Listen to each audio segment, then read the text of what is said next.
It's been a long time since I talked about NAFL, as here is the recap of the 2023 season. As been, I think it was back in September when I did 2022.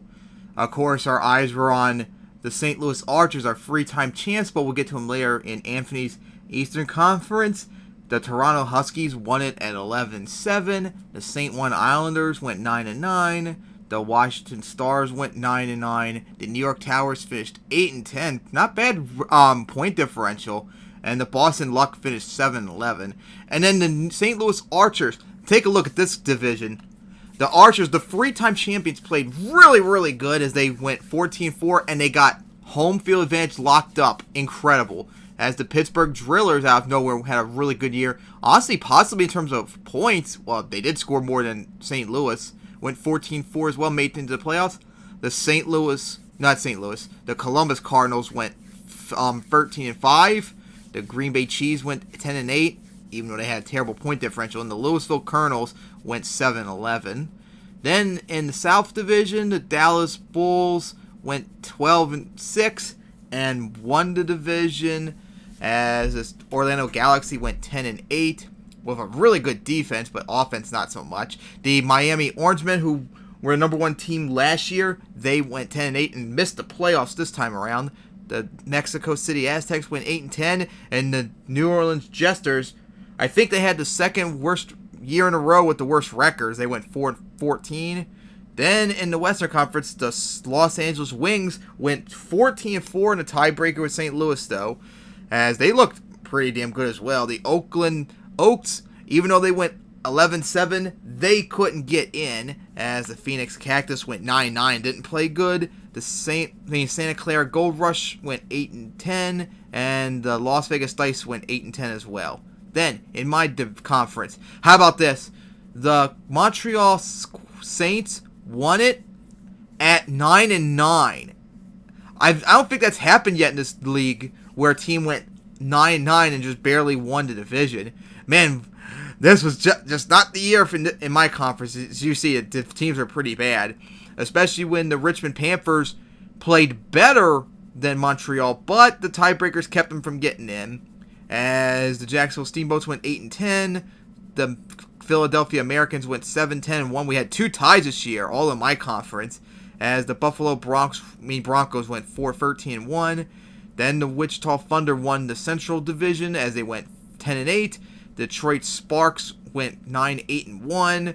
The Memphis Jets went 7-10-1. Chicago Wolves went 7-11, and the San Antonio Longhorns went 6-12. Then in the Southern Division, Tampa Bay got back into rhythm as they went 10-8, and they got first round bye, even though they did not play as well, especially considering the fact that the Baltimore Knights played much better than them, but of course, tiebreakers kept them from winning the division, but they just managed to sneak into the playoffs. And then the Birmingham Blaze went 9-9. They played better in Tampa. The Cuban Patriots went 8-10, and the Atlanta Roses, remember, were my conference champion last year. This year they went 7-11, had a very bad year. And then the Vancouver Storm, for the second year in a row, won home field advantage in my conference, but this time 12-6. I think this is the worst I've ever seen a team win home field advantage, because my division was just bad this year. As the Minnesota Raccoons went 12-6 as they got into the playoffs as well.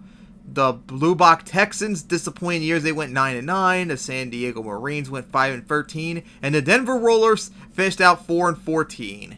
So that's how the regular season went. Now the playoffs, as you see, St. Louis had number 1 seed, Los Angeles number 2, Dallas 3, Toronto 4, Pittsburgh 5, and Columbus 6 in Anthony's conference. My conference had Vancouver 1, Tampa Bay 2, Wichita 3, Montreal 4, Minnesota 5, and Baltimore 6. Now for the playoffs. In the wild card round, so we start off with Columbus at Dallas. Dallas would win it convincingly 31-17. And then the Pittsburgh Drillers visited the Toronto Huskies. Toronto got destroyed 27-7. And then in my conference, the Baltimore Knights beat the Wichita Thunder 31-20.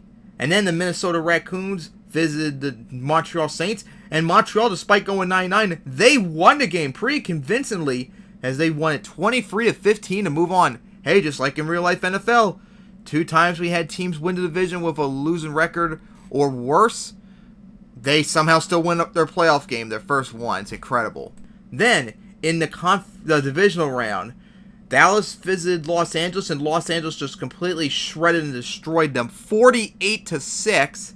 And then it was Pittsburgh and St. Louis, division rivals, going at it. And Pittsburgh dominated throughout the entire game, and going into the fourth quarter, they were up 25-10 on the 3-time champs. St. Louis tried to make the comeback, and they did for a moment. It was 32-30, they scored a touchdown, but they had to go for the 2-point conversion to tie it, and they failed it. And it ended up Pittsburgh winning it 32-30 to prevent St. Louis from going for a 4-peat and ending their reign as the 3-time champs. What a dynasty that was, and who knows, maybe it'll come back next year. Then, in my conference, the Baltimore Knights beat the Tampa Bay Zephyrs 28-21, and then, oh boy, Montreal was at Vancouver, all-Canadian matchup, and Montreal led the game for the majority of the game, but they couldn't hold on to win it as Vancouver would pull it off in the comeback 27-20. So the conference championships. First, Pittsburgh at Los Angeles. Oh boy, what an incredible game we thought it would be, but it ended up being a defensive slugfest that was only won by field goals. And Pittsburgh held on to win it 9-6 to make it to the championship for the first time ever. And then, my conference championship, Baltimore at Vancouver. Vancouver dominated in the second quarter, going up 24-0. And then Baltimore almost tied it up near the end of the fourth quarter, but Vancouver held on to win it 27-17. So, the 2023 championship would be Pittsburgh against Vancouver, 2 teams that have never won a title before in their first championship appearance. Unfortunately, though, there was no way my Vancouver team was going to win. They were so bad, as Pittsburgh dominated 24-14 as they clinched their first title in league history, franchise history, as Anthony is now 7-0, I believe it is, in our league's championship. Jesus Christ, I cannot get a break. I can't ever just get one title for myself. But this time, I can't really blame it on luck, as my conference was just so bad. I mean, God's sake, the number 1 team had a 12-6 record. What kind of a team has a playoff record that bad as number 1 seed? God, Pittsburgh was the 5th seed, and they went 14-4 for God's sake. So that wraps up the 2023 season recap. The Pittsburgh Drillers finally ending the 3-year dynasty of the St. Louis Archers. Who knows if they'll kill or not, but they are the 2023 champs, and we'll see if they repeat in 2024, and hopefully my conference will be much better in 2024. So see you guys then, and hopefully it won't take no 3 months